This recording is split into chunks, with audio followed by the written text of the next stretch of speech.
Awkward silences are bound to come up in conversation from time to time.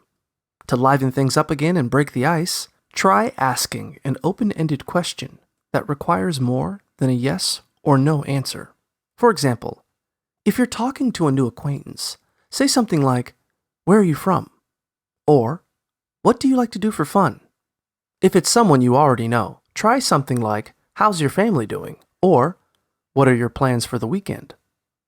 Look for topics that you both relate to or find interesting, such as a shared hobby or TV show you both watch. Focus on what the other person is saying and ask follow-up questions to show you're paying attention and encourage them to keep talking. If they ask you any questions, share information gradually instead of giving them a lengthy or overcomplicated answer. Keep the tone of the conversation positive, friendly, and sympathetic. If you feel it's time to wrap things up, look for a way to exit the conversation gracefully. For example, say something like, "I need to get going, but it's been great catching up. Let's talk again soon."